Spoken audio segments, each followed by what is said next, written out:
So we've been here stuck in traffic only to karibia and discover that kuna ndege inaenda penye sijui, ndege yenye imefunguliwa mabawa na ime cross barabara, and we are in this weird situation. Oh my goodness. Naona inashika zile cables za stima zenye ziko chini. But honestly, what are these people doing?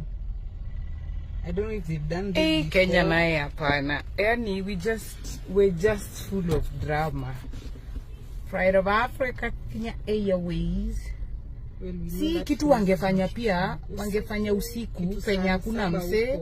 They are not going to inconvenience people, and they are not going to put people at risk, because ile ni transformer ile. Acha hata na transformer na tumeketi hapa, hebu fungua gari. Hizo waya zikashika stima, moto ikaanza hapa. Na hizi magari zote. There is no way people can survive. Hakuna venye hata sisi tutakuwa nyama choma. But then when you look at the dimension, they seem not overall, so I'm assuming they are engineers. If their brains were working, the simple math of this situation dictates that what they are trying is not possible. But why are they? Oh, kuna gari zimeanza kupita. Na si akae tu kwanza afungue traffic. Yaani mtu ako na makinda yani. This is so long. The thing is too long, so there is no way he'll manage to get there without someone. Atabomoa hiyo ukuta, si abomoe wajenge wao wako na domo. I think Kenya is just, we sometimes are a joke. I don't understand. Kitu ni cha stima. Anaweza hata kufanya there is no way that yote stima ipotee. This kind of silly nini inaweza fanya stima ipotee mbakasi mzima. And where are they trying to take the plane now? Because he's trying to turn and go this way. And airport is the other side.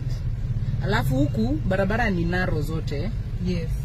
Na kuna kona, kuna makona na hii kitu iwezi piga kona. So, and even getting out of here, tumeanza kubehave kama commentators wa football, wanafikirianga wanajua game kuliko wenye wanaicheza, but just think about the simple math of it. I don't see, unless there's an aspect of this whole operation that I am missing out on. Maybe they spiritually have some more space. Because pale, hiyo kitu hata ikikuja aje, ni kirefu na kimepita across the. Is this something that maybe they've done before?